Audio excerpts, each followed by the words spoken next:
상급 처리 안건 지정되고 있건은 타결되었음을 선포합니다.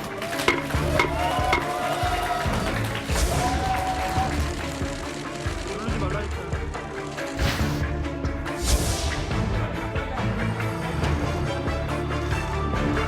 12명의 찬성으로 가결되었음을 선포합니다.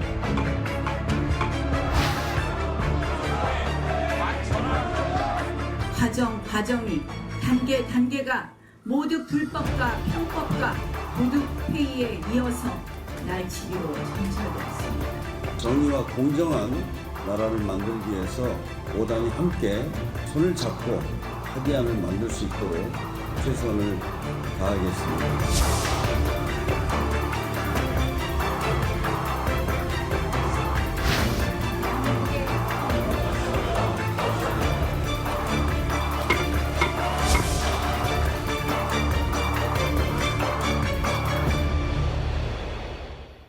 네, 여야 간 격한 대치 끝에 선거법 개정안과 공수처법이 패스트트랙 신속 처리 안건으로 지정됐습니다.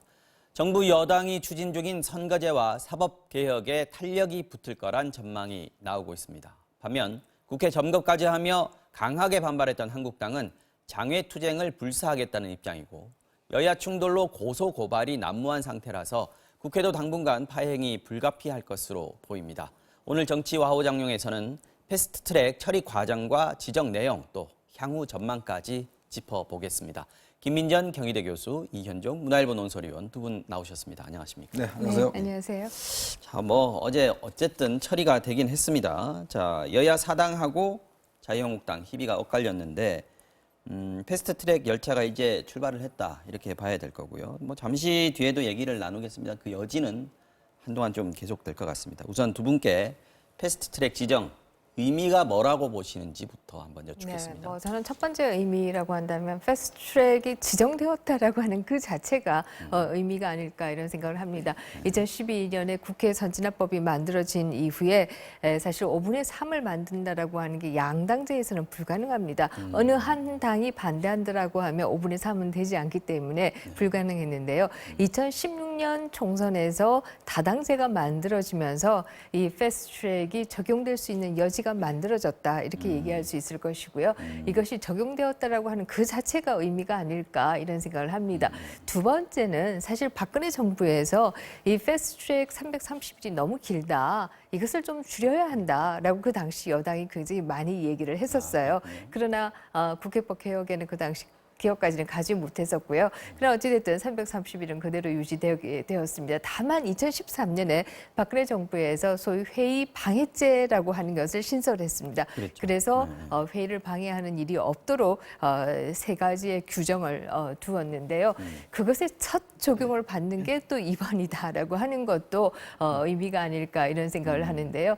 박근혜 정부에서 지금 현재 자한당이 결국 자한당의 전신이 주도를 했습니다만은 결과적으로 지금 자한당이 그 적용의 대상이 될 가능성이 커졌다라고 하는 게 저는 정치 제도의 재미있는 아이러니라고 얘기할 수 있지 않을까 이런 생각을 하게 되고요. 사실 2003년에 그 당시에 차떼기 이후에 정치개혁 특위라고 정치개혁 범국민 정치개혁 협의회에서 제안했던 선거제도는 200대 100이었어요. 네. 지역구 200에 비례가요. 비례대표 100. 네. 그것을 가장 반대했던 게 지금 자한당의 전신이었습니다. 근데 그 반대 결과로 결국 2004년 총선에서 소위 탄도리들이 지갑을 주었다라고 하는 열린우리당이 노무현 대통령 단독 이후에. 네, 과반을 형성했는데요. 그때 만약에 200대 100으로 선거제도를 고쳤다라고 한다면 그때 열린우리당이 단독 과반을 하는 것은 불가능했다. 역사가 이렇게 얘기할 수 있습니다. 그래서 제가 여기서 드리고 싶은 얘기는 제도라고 하는 것은 결국 얼마나 이것이 합리적이고 공정하냐 이것을 가지고 접근을 해야지 당장 이것이 나한테 유리하냐 불리하냐 이것으로 접근해서는 되지 않는다. 결국 언젠가는 불합리한 제도는 그 제도의 역효과를 본인들이 받게 된다라고 하는 얘기를 드리고 싶습니다. 이 의원님은 네. 패스트트랙 어떻게 보십니까? 일단 정치적으로 보자면 손해본 정당은 없다 이렇게 그렇습니까? 보겠습니다. 왜냐하면- 모두가 이익을 봤습니다. 그렇죠. 왜냐하면 자유한국당 입장에서 보면 보수 결집이라는 네. 독특한 성과를 얻었고 또 지금 더불어민주당이나 각 당에서 입장에서 보면 나름대로 얻을 것은 얻었다 하나 보여져요. 결국 손해본 것은 국민이다라는 생각이 듭니다. 손해본 것은 국민. 뭐 사실은 이제 국민들 입장에서 보면 결국 이건 어떤 면에서 보면 이제 국회의원들의 자기 어떤 자리 싸움이지. 네. 실제로 국민들 입장에서 보면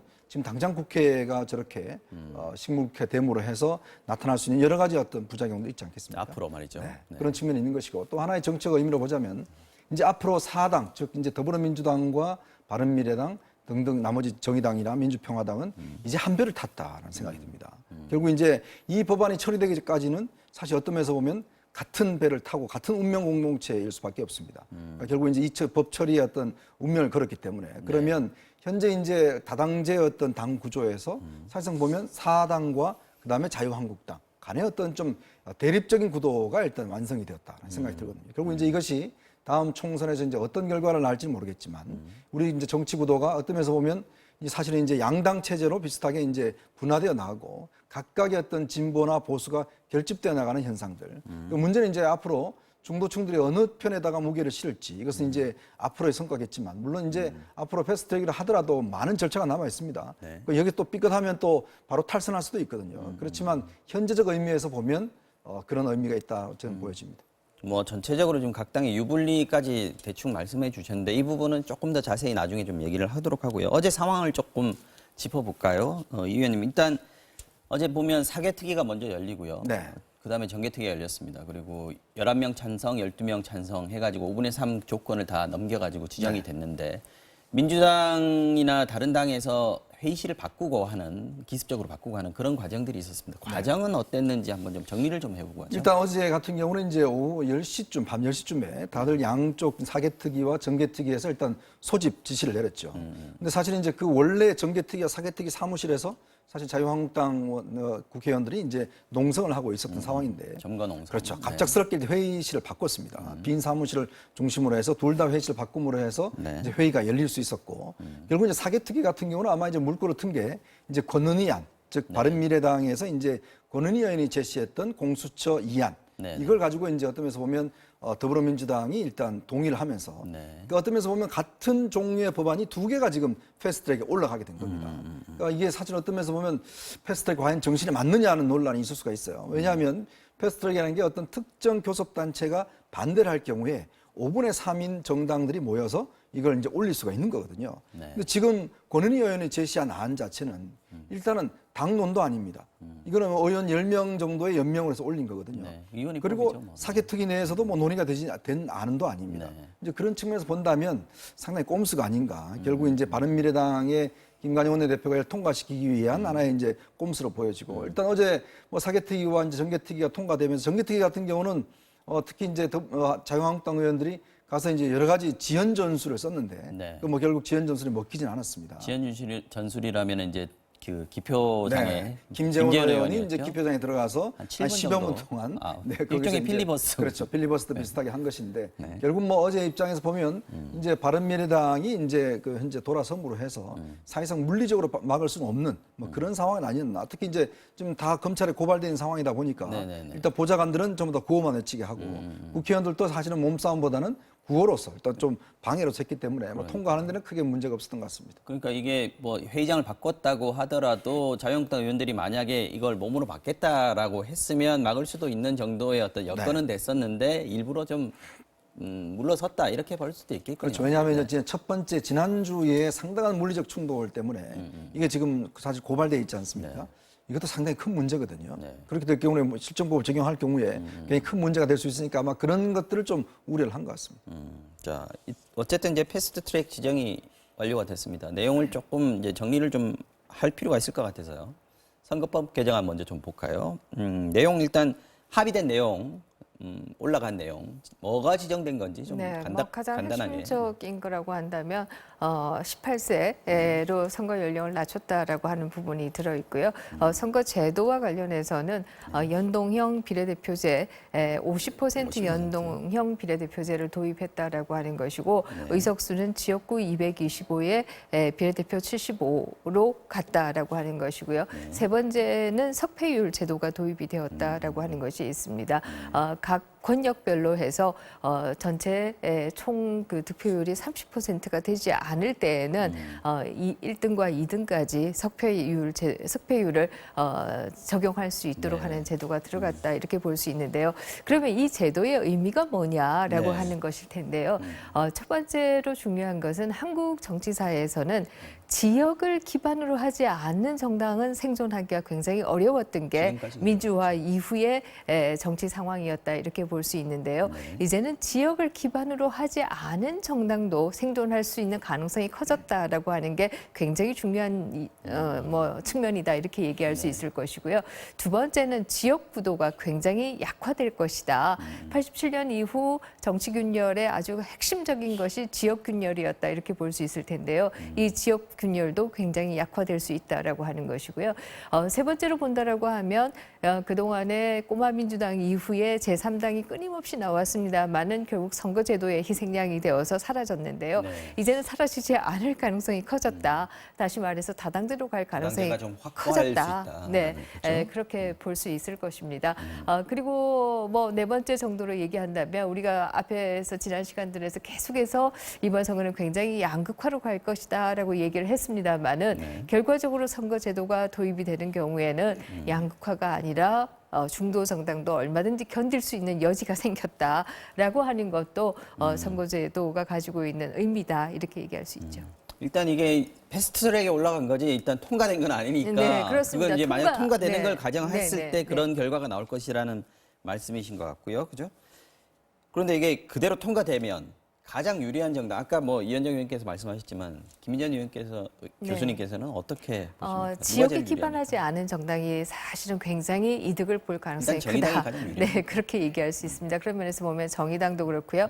또 아주 역설적으로 바른미래당도 이대로 같이 가기만 한다라고 한다면 선거제도에 이득을 볼 가능성이 당은 커졌다. 그대로 있어야 된다는 게 전제예요. 네, 그렇게 얘기할 수 있겠습니다. 네. 자, 그런데 이런 상황을 자유한국당은 반대한 이유가 좌파 독재다라고 얘기를 하지 않습니까? 이거는 어떤 논리로 설명을 할 수 있을까요? 그러니까 이제 현재 선거제도 만약 이제 현재 선거제도 말고 지금 이제 아마 연동형 비례대 바뀌게 되면 네, 네. 아까 말씀하셨듯이 실제로 이제 더불어민주당을 비롯해서 정의당이라든지 어떤 면에서 범여로 분류될 수 있는 정당들이 상당히 득표가 높을 수 있다. 민주당 독재는 아니더라도 그렇죠. 왜냐하면 이게 이제 정당 인기가 높은 정당이 유리하게 돼 있는 제도입니다. 그렇게 된다면 일단은 지금 더불어민주당이나 그다음에 정의당이라든지 이렇게 어떤 면에서 보면 좀 많은 아까 말씀하셨듯이 여러 가지 중도 정당들이 태어날 수가 있는 거거든요. 그렇게 될 경우에 자유한국당이 차지하고 있는 보수의 정통성 이건 상당히 흔들릴 수가 있죠. 네. 거기다가 예를 들어서 지금 자유한국당이 걱정하는 게 뭐냐면 내부에서 만약에 공천 과정에서 친박 세력이 공천 배제가 됐을 경우에 그럼 친박들이 예전에 우리가 아시겠지만 친박연대라고 있었지 않습니까? 그랬죠. 근데 네. 꽤 득표율이 높았습니다. 의석도 많이 했고 네. 그러면 친박연대라는 친박 세력이 나가서 별도의 당을 만들어서 했을 경우에 만약 박근혜 전 대통령을 굉장히 따르는 그런 분들이 뭉쳤을 경우에 굉장한 득표력도 있을 수가 있거든요. 그러면 이것도 예를 들어서 10%만 하더라도 현재 그 비율로 따지면 한 20석이 넘습니다. 굉장히 그렇게 많죠. 되면 네. 결국 이제 보수가 분열되는 거 아닌가 이런 걱정들 네. 많이 하기 때문에 결국 이제 지금 아마 자유한국당 계산으로 보면 이렇게 될 경우에 지난 총선의 득표율로 따지면 범여가 충분히 과반은 넘을 수 있다. 아마 그런 걱정들 그리고 이제 야당은 분열될 수 있다. 아마 이런 걱정들 때문에 꽤 이제 이번 제도에 대해서 반대를 하고 있는 것 같습니다. 근데 뭐 네, 다당제 측면에서 보면 네, 야당이 네. 분열되는 것, 보수가 분열되는 것도 이렇게 보수에도 또 여러 스펙트럼이 있으니까 그렇죠. 거기에 또 이렇게 세워지는 것도 정치 뭐 장기적인 발전을 위해서는 괜찮은 거 아닌가 싶은 생각도 드는데요. 네, 그렇습니다. 결국 만약에 이것이 양당제로 가고자 한다라고 하면 당내 민주화가 되어 있다라고 한다면 저는 양당제로 가는 것도 괜찮다고 생각합니다. 그러나 한국 정당은 당내 민주화가 되지 않았기 때문에 당권만 차지하면 친박 학살이다, 친이 학살이다 공천권을 다 네, 휘어잡으니까요. 그렇습니다. 그래서 자기 색깔로 가기 때문에 나머지들은 다 죽이고 가는 이런 상황이어서 소위 당내 민주주의가 없는 상황에서 양당제라고 하는 것은 뭐 전혀 민주적이지 않다 이렇게 얘기할 수 있고 이렇게 당내 민주화가 안 된다라고 한다면 차라리 다당제로 가는 게 낫지 않느냐 이런 얘기를 할 수 있을 것입니다. 역설적으로 얘기하면요, 이 공천 민주화를 하지 않고 당권을 잡은 사람이 이제 마음대로 한다라고 한다면 언제든지 뛰쳐나갈 수 있다. 이것은 다시 말하면 그렇게 할 가능성을 좀 줄일 수도 있다라고 거꾸로 생각도 얘기하면요. 할 수가 있겠죠. 자, 이번에는 공수처 설치법에 대해서 얘기를 좀 해보겠습니다. 그 의원님, 그 백혜련 의원 안이 원래 이제 사당이 합의했던 안이고. 그렇습니다. 그다음에 어저께 갑자기 권은희 안이 나왔습니다. 지금 두 개가 차이가 큽니까? 이게 이제 우리나라 사법제도의 큰 변화가 일단 몰고 올 그런 제도인데요. 이제 어떤 면에서 보면 검찰 말고 재특검, 특별검찰 이 하나 새로 생기는 겁니다. 즉 이제 검찰보다 더 힘이 센 고위공직자 범죄수사처 생기는 건데 일단 지금 백혜련 의원이 제시한 안을 보면 이름은 고위공직자 범죄수사처입니다. 즉 이제 현재 검찰, 경찰, 그다음에 이제 경무관급 이상, 그다음에 경찰관, 그다음에 이제 대통령 친인척 등등 국회의원 이런 사람 한 7,000명 정도를 수사 대상으로 할 수가 있어요. 네. 그리고 이제 이 사람들이 퇴직하더라도 한 2년 안에는 수사를 할 수가 있습니다. 공소시효를 그때까지 그러니까 유지한다는 거죠? 범죄 수사처이기 때문에 단순한 사건만 아니라 여러 가지 사건들을 다 할 수 있어요. 그리고 이제 이거 공수처장에 대한 임명은 국회에서 구성된 위원회에 따라서 이제 대통령이 임명하게 돼 있고 그다음에 이제 특별 검사들, 그러니까 이 공수처 검사들, 검사들의 대한 임명권도 이제 인사위원회가 구성이 돼서 하는 것인데 문제는 권은희 의원 안 같은 경우는 공수처의 권한을 상당히 줄였어요. 이름도 고위공직자 부패수사처입니다. 즉 부패 사건만 수사할 수 있도록 수사 범위를 좁혔습니다. 그리고 수사의 대상도 현직으로만 제한을 했어요. 그게 좁힌 건가요? 부패하고 범죄를 둘 다 할 수 있는 게 아닙니다. 이게 아니고. 부패라는 게 예를 들어서 뭐 뇌물죄나 이런 건데 범죄라고 그러면 범죄는 검찰이 모든 그냥 범죄를 다시 다 할 수 있는 거죠. 가져가는 겁니까? 네, 그만큼 넓은 것이죠. 그리고 이제 지금 이제 여기도 기소권이 이제 현재 있지 않습니까? 그렇죠. 근데 이제 지금 권은희 의원 안 같은 경우는 기소심사위원회를 별도로 만듭니다. 하나 더 필터링을 그렇죠. 하겠다. 하나 한 번 더 해서 네. 좀 권한을 줄이겠다는 것이고 결정적으로는 공수처장의 임명을 국회에서 인준 동의를 받게 돼 있어요. 아, 총리처럼 그렇죠. 인준 총리처럼 동의를 국회 받는다. 동의를 인준 처리를 해서 임명 동의를 받게 돼 있기 때문에 그만큼 대통령이 개입할 수 있는 권한. 그다음에 반대하면 못 한다는 그렇죠. 거죠, 야당이 공수처장은 반대하면. 또 공수처 검사들에 대한 임명권은 공수처장이 갖게 돼 있습니다. 그만큼 공수처를 어쩌면 조금 더 중립화시켰다 할까요? 이제 그런 아닌데 네. 사실 여당 내에서는 공수처의 권한이 굉장히 축소된다라고 반대를 한 그런 상황인데 일단 이게 나중에 이제 두 개 안이 올라가기 때문에 두 개 중에 어느 걸 선택할 것인지 아니면 두 개 중에 뭔가 조합을 해서 뭐 새로운 하나 안을 만들든지 그렇게 될 것 같습니다. 그러니까 지금 공수처법안이 이제 지금 패스트트랙이 둘 다 올라갔기 때문에 둘 다 이대로 그냥 쭉 가면 본회의에 둘 다 상정이 동시에 되는 거지 않습니까? 이렇게 되면 의원들 입장에서는 둘 다 찬성할 수는 없는 거 아니에요? 네, 둘 중에 하나를 선택해서 그렇습니다. 해야 되는 뭐 건데. 지금 말씀하신 대로 그대로 간다라고 한다면 둘 중에 하나에 대해서 찬성을 해서 하나 안으로 갈 수밖에 없다 이렇게 네. 얘기할 수 있을 것이고요. 그러나 뭐 얼마든지 여러 가지 상황은 발생할 수가 있다 이렇게 볼 수 있을 텐데요. 과연 자유한국당이 이대로 계속해서 장외만 돌고 이 과정에 참여를 안 할 것이냐 아니면 참여를 할 것이냐 이것에 따라서도 굉장히 달라질 수 있다 이렇게 볼 수 있고요. 만약에 참여를 한다라고 하면 결국 선거법도 마찬가지입니다만은 이 부분도 결국 위원회 대안으로 다시 한번 합의가 이루어질 수 있는 가능성도 있다 이렇게 볼 수 있겠지요. 만약에 그 합의가 이루어지지 않는다라고 한다면 그야말로 마지노선은 두 안에 대한 본회의 표결로 가는 것이다 이렇게 얘기할 수 있겠지만 얼마든지 앞으로 130일 이내에 뭐 정당 간의 합의는 또 이루어질 수도 있다 이렇게 볼 수 있겠죠. 중간에 두 개로 쪼개져 있지만 중간에 합쳐질 가능성이 많이 남아 있다라고 네, 보시는 게 김 그렇습니다. 교수님 생각이시죠? 이게 이제 합의문에 보면요. 네. 일단 선거법을 먼저 투표를 합니다. 네. 그러니까 선거법에서 만약에 원하는 지금 현재 순서가 정해져 있습니까? 다 정해져 있습니다. 네. 그러니까 선거법에서 만약에 바른미래당이나 이쪽에서 요구하는 연동형 비례대표가 통과되지 않으면 이 뒤에 안건도 결국은 무산되게끔 그렇게 합의안에 이게 순서도 만들어놨습니다. 그렇군요. 그게 이제 민주당이 선거법은 부결시키고. 민주당 의원들의 불리한 부분들이 있으니까 그 부결시키고 나서 공수처법만 통과시키려고 한다. 이 걱정이 사실 야당들 특히 이제 바른미래당에서는 있었어요, 그죠? 네. 그 안전장치를 마련하는 거죠. 자, 그러면 일단 패스트트랙 지정되면 이제 330일 보통 이제 최장 330일이다 이렇게 얘기하지 않습니까? 네. 본회의까지 가는 과정이 어떤 건지 좀 간단히. 지금 일단 이제 원래 최장을 하면 일단 상임위를 거쳐야 되고요. 법사위를 거쳐야 되고 그다음에 이제 본회의에 올라가는데 지금 현재 우리 국회법에서는 각 단계별로 실제로 얼마까지는 논의해야 하는 시간을 정해놓고 있습니다. 네. 그 최장 시간을 다 합치면 330일을 정해놓고 있거든요. 근데 지금 문제가 뭐냐면 상임위 심사 때에도 보면 안건조정위원회라고 있어요. 네. 야당에서 그러면 이거 지금 안건조정에 넘깁시다. 이걸 넘겨버리면 여기서는 무조건 90일 동안은 잡고 있어야 됩니다. 아, 이게 의무적으로 네, 하는 거예요? 그러면 지금 현재 자유한국당이 반대를 하고 있기 때문에 넘길 180일 가능성이 기간이지만 이 중에서 90일을 일단 자유한국당이 확보할 수가 있고요. 그다음에 이제 법사위원장이 현재 여상규 여상규 의원입니다. 의원이죠. 이 네. 자유한국당 소속이기 때문에 무조건 그럼 여상규 반대하시는 의원이 분인데, 처리를 하지 않고 90일 동안 잡고 있으면 일단 90일은 거칠 수가 일단 있죠. 180일은 그렇죠. 자유한국당이 가지고 있네요. 네, 180일은 자유한국당 가지고 있을 거. 그다음에 이제 본회의 넘어가면 국회의장이 문희상 의장이기 때문에 네, 바로 할수 바로 있습니다, 처리할 그건. 수 있기 때문에 네. 최단시간으로 하면 180일이고 그다음에 최장기로 하면 330일이 이제 기간이 남게 됩니다. 그렇군요. 자, 그런데 말씀하신 대로 이제 여야 사당이 협의하면 조금 더 속도가 빨라질 수 있는 상황인데 한국당이 계속 협조를 안 하게 된다. 이런 가능성이 있지 않습니까? 왜냐하면 지금 분위기를 보면 굉장히 험악합니다. 네, 오늘 아침도 그랬고요. 한국당이 협상 테이블에 나올 수 있을 거라고 보십니까? 저는 나와야 한다라고 생각합니다. 당위론으로. 네. 그렇습니다. 과연 이 과정에서 앞에서 이 의원 말씀은 정치적으로는 자유한국당도 얻었다라고 말씀하셨지만 저는 과연 그럴까에 대해서 의문의 여지를 가지고 있습니다. 첫 번째는 선거제도가 지금 현재 큰 정당들이 너무 많이 먹고 있다라고 하는 것은 명백한 것이고요. 네. 이것을 좀 더 공정하게 가져가야 된다라고 하는 것은 전문가들이 다 얘기하고 있는 거예요. 사실 원전 얘기를 왜 전문가들 얘기 안 듣고 대통령이 했느냐라고 비판했지만 자한당도 그렇다라고 하면 왜 전문가들 얘기 안 듣느냐라고 하는 얘기를 동시에 같이 할 수 있는 것이고요. 그렇다라고 한다면 과연 자한당이 수권 정당으로서 합리적인 정당이냐 이런 이미지도 끊임없이 넣을 수 있는 것이다 이렇게 볼 수 있을 것이고요.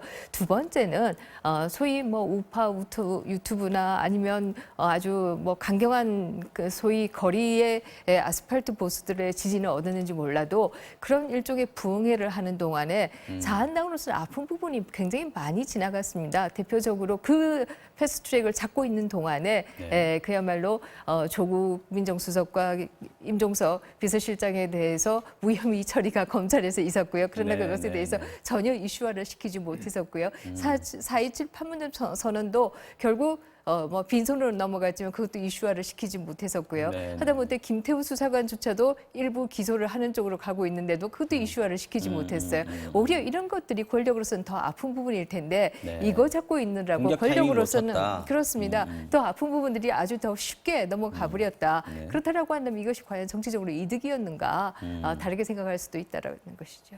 또 하나의 파장이 이제 고소고발 건입니다. 네. 굉장히 많았습니다. 오늘 아침에도 보니까 국회 사무처도 한국당 의원들 고발을 했던데요. 이게 선진화법 취지, 입법 취지를 보면은 이거 이번에 끝까지 가지 않으면 선진화법 자체가 위험해진다 이런 얘기도 있는데 어떻게 전망하세요? 지금 뭐 거의 검찰 분소를 국회에다 만들어야 될 지경으로 사실 지금 현재 고소 고발된 사람만 그렇습니다, 68명입니다. 네. 뭐 지금 그 대부분 국회의원들이 돼 있죠. 그리고 이게 뭐 수사가 뭐 당장 그렇게 속도 있게 있게 진행되지는 않겠습니다만은 그러나 어쨌든 간에 이게 뭐 어떤 면에서 보면 고소고발 취하하더라도 네. 검찰이 이건 인지해서 수사를 할 수 있는 거거든요. 그렇죠. 그렇기 때문에 지금 서울중앙지검 공안 2부가 이제 하고 있는데 문제는 이렇게 될 경우에는 예를 들어서 뭐라도 걸어 놓으면 이게 나중에 이제 여기에 걸린 분들이 실제 다음 총선에서 당선되더라도 계속 이 문제가 나왔습니다. 그러니까 500만 원 이상만 선고가 되면 의원직이 이제 상실돼 있거든요. 자 그렇게 되면 이 선거법이라는 게 특히 이게 선진화법을 만들면서 이 부분을 굉장히 강조해서 만들었어요. 왜냐하면 사실 그동안 이 선진화법 만든 취지가 아시겠지만 18대 때 FTA 그 반대하면서 결국 점거했던 것들 공중부양, 체류탄 뭐 등등 이런 이야기 때문에 결국 이제 이 처벌 조항을 굉장히 세게 만들었거든요. 그래서 과연 그래서 그때도 저희들 만들 때도 이건 너무 센 거 아닌가? 이 정치적 타협의 여지가 없게끔 만들어 버렸어요.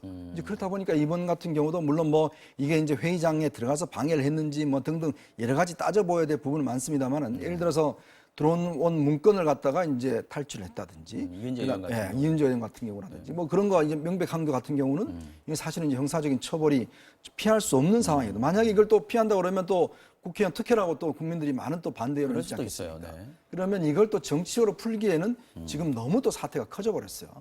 그리고 지금 당장 뭔가 논의하더라도 이게 어떤 면에서 보면 지난번 FTA 그 2008년도 같은 경우는 그래도 한 4-5명 정도가 벌금형으로 끝나버렸거든요. 근데 이번은 그렇게 쉽게 끝날 것 같지는 않아요. 그러니까 이게 어떤 면에서 보면 정말 정치적으로 뭔가 해결돼야 되는 시점인데 문제는 이렇게 너무 많이 되다 보니까 양당의 지금 원내대표들이 다 돼 있지 않습니까? 그렇죠. 그러니까 이렇게 되면 정치는 실종하고 결국 검찰이 결국은 국회를 접수하게 되는 이러한 모양새가 될 것 같습니다. 정치 실종의 어떤 상징적인 장면이 아닌가 싶은 생각이 드는데 김 교수님께서는 어떻게 보세요? 이건 네, 뭐 또 정치적으로 그럼에도 무마할 수 있는 것도 아니냐 뭐 이렇게 얘기하는 그럼에도 분들도 불구하고 있어요. 정치는 뭐 가능성의 예술이고 타협의 예술이다라고 얘기를 하기 때문에 저는 이 부분이 결국 뭐 치유할 수 없다라고 하는 조항 자체가 없기 때문에 양쪽이 취하하는 태로 가지 않겠는가 이렇게 생각을 하게 검찰이 되고요. 인지 수사하는 것은 어쩔 수 없더라도 그러나 과연 정치권에서는 검찰이 취하를 서로 할수 인지 있다. 수사를 할 것인가? 저는 정치권에서 그렇지 취하하는- 않을 것이라고 생각합니다. 왜냐하면 정치에 대해서 너무 지나치게 검찰이 개입하는 것에 대해서는 검찰 스스로도 거기에 대해서는 반감이 있는 것은 사실이기 때문에 그렇게 나서지는 않을 것이다 이렇게 생각합니다. 이거 역시 아마 여론의 추이가 상당히 중요할 거라는 생각도 듭니다. 자, 만약에 이게 유죄 선고가 난다고 하면 아까 잠깐 말씀해 주셨습니다만 총선 판도에도 이게 숫자 싸움이 되게 되면 영향을 끼치지 않겠습니까? 그렇죠. 총선 판도뿐만 아니라 이제 총선 이후에 또 사실은 어떤 면에서 보면 이걸 가져갈 경우에 여러 가지 사실 수사라는 게 또 법정인 또 판결이라는 게 굉장히 좀 늦어질 수 있지 않습니까? 이게 길어질 경우에 문제가 될 수 있기 때문에 제가 당선 아마 무효가 뭐 막 아까 김정 속출하고 교수님 이런 이야기했지만 상황이 될수 있어요. 역대 사실은 국회 문제를 이렇게 법적으로만 푸는 경우는 없습니다. 그리고 이제 법적으로 풀어볼 경우에 굉장히 정치적인 파열음이 클 수가 있거든요. 그리고 또 어쩌면서 보면 국회 간에 뭐 서로 폭력 물론 행사한 것 자체는 잘못이지만 또 이 과정 자체가 하나의 정치적 과정으로 우리가 본다라고 한다면 충분히 타협의 어떤 가능성은 있지 않을까. 그렇기 때문에 지금 뭐 검찰도 지금은 국민들 여론 때문에 수사를 하고 있지만 조금 시간이 지나면 사실 이 문제도 어떤 면에서 정치적 타협의 여전히 있을 것 같습니다. 자, 이제 아까 잠깐 얘기가 나왔습니다만은 한바탕 전쟁을 이제 치렀습니다. 그러고 나서 이제 뭐가 남았느냐. 각 당에서 이제 요거 계산하고 있지 않겠습니까? 손익 계산할 텐데 민주당 입장에서는 얻은 것은 무엇이고 또 이런 것도 있을 수 있어요. 네, 뭐 얻은 것이라고 한다면 사실 민주당이 집권하고 난 이후에 말은 무성했습니다만은 정치개혁이나 사법개혁과 관련해서 아직까지 열매를 맺은 것이 없다라고 얘기할 수 있는데 네. 이제 열매를 맺을 드디어 하나 가능성이 결실을 맺었다. 네, 커졌다라고 하는 게 뭐 가장 큰 게 아니겠는가 이런 생각을 하게 되고요. 거기에 반해서 뭐 손해 본 것이다라고 한다면 결국 의석의 상당 부분이 사실상 대가로 지불된 것이다 이렇게 얘기할 수도 있을 선거제 것입니다. 합의하면서. 1당이나 2당의 경우에는 지금 현재 선거제도 만약 지금 제한된 선거제도로 간다라고 하면 비례대표 의석을 받게 될 가능성이 굉장히 낮아졌다 이렇게 일단 본다라고 현금은 나가는 하면 겁니다, 그죠? 그렇습니다. 1당과 2당의 의석수는 지금 제도보다는 줄어들 수밖에 없는 상황이다라고 하는 것이고요. 이것이 뭐 대가였다라고 얘기할 수 있을 것이고 자유한국당이 얻은 것이라고 한다면 보수 내부의 분열은 조금 뭐 낮출 수 있었다 이렇게 얘기할 수 있을 똘똘 것이고요. 뭉쳤으니까요. 네, 그렇게 얘기할 수 있겠습니다만은 과연 이것이 정치적으로 정말 수권 야당이다라고 하는 이미지를 심어주는데 도움이 됐겠는가라고 생각한다면 저는 그렇지는 않다라고 생각합니다. 사실 뭐 조금 속된 비유로 얘기한다라고 하면 과자를 어머니가 이제 애들 몸무게에 따라서 나눠서 똑같이 비율로 나눠주겠다라고 하는데 큰 아이가 막 온 집안을 엉망으로 만든 거 아니겠습니까? 내가 다 먹겠다라고 과연 이런 이미지 가지고 이것이 합리적인 또 개혁적인 수권 야당이다 이런 이미지를 줄 수 있겠는가 거기에 대해서 저는 좀 상당히 회의적이다라는 생각을 하게 되고요. 정의당으로서는 뭐 많이 얻을 수 있게 되는 것은 뭐 사실이고 바른미래당도 결과적으로 보면은 사실 이 과정에 있어서 한편에 있어서는 민주당으로 갈 사람들이다 또 한편에 있어서는 자유한국당으로 갈 사람들이다 뭐 이러면서 서로 굉장히 반목했던 것이 사실인데요. 이 제도가 바뀌게 되는 경우에는 가는 것보다 남는 것이 더 낫다라고 하는 생각을 하게 될 가능성이 크고 그런 경우에 있어서는 결국 바른미래당의 존속도 뭐 가능해질 가능성이 높아졌다 이렇게 얘기할 수 있겠죠. 바른미래당 어떻게 될까요? 이현영 의원님 이거 예상 좀 네. 해주십시오. 일단 뭐 바른미래당은 현재로서 뭐 바로 분화될 것 같지는 않습니다. 아까 말씀하셨듯이 지금 뭐 분당된다고 해서 특별히 지금 뭐 아직까지 자유한국당과 합해질 가능성도 없는 것이고 또 이쪽 같은 경우는 호남계 같은 경우는 아직까지도 호남 쪽에 대한 뭔가 확실한 또 뭐 담보가 있는 게 아니기 때문에 저는 내용 상태는 좀 꽤 오래 갈 것 같아요. 이제 그러다가 이제 결국 지금 오늘 손학규 그다음에 지금 김관영 원내대표 기자회견을 하면서 결국 당권을 놓지 않겠다는 입장을 분명히 했거든요. 아마 내부 당권 투쟁이 본격화되지 않을까 싶어요. 왜냐하면 이 당을 지키고 있는 거하고 없는 거하고는 특히 이제 돈 문제가 많이 걸려 있습니다. 그러니까 선거에서는 굉장히 돈 문제가 중요한데 당권을 잡을 경우에 사실은 다음 선거 때의 어떤 자금 공천 뭐 이런 권한이 있기 때문에 네. 그런 면에서 본다면 1차적으로는 아마 저는 당권 투쟁을 벌일 가능성이 있고 2차적으로는 그렇게 당권을 다시 바른미래당, 바른당 쪽이 장악을 했을 경우에 이제 어떤 보수 대연합의 어떤 그런 가능성들을 충분히 놓고 볼 수 있는 것인데 아마 그런 가능성들 엿보고 이제 바른미래당이 여러 가지 좀 계산하지 않을까라는 생각이 들고 지금 자유한국당 같은 경우도 보면 결국 이번 걸 통해서 이제 보수의 어떤 중심이다라는 걸 확고히 한 것 같아요. 그렇다고 한다면 저는 뭐 이게 빠르게 전국 정상화하는 데는 결코 본인들한테는 뭐 특별히 손해볼 건 없다는 생각이 듭니다. 네. 지금 뭐 아마 장외에 지금 텐트 당사를 지금 설치를 하는 것 같거든요. 몽골 텐트 짓다는 네, 그리고 뭐 있던데. 전국을 지금 순회할 것 같은데 아마 이 상황은 좀 당분간은 좀 지속되지 않겠는가. 서로 간의 어떤 이득을 챙기기 위한 네. 그런 지속적으로 현상이 이뤄질 거라고 봅니다. 네, 앞으로 여의도에서 어떤 일이 펼쳐질지가 좀 궁금해집니다. 오늘 정치와 호정령 여기서 마무리하겠습니다. 김민전 경희대 교수 그리고 이현정 문화일보 논설위원 두 분 수고해 주셨습니다. 고맙습니다.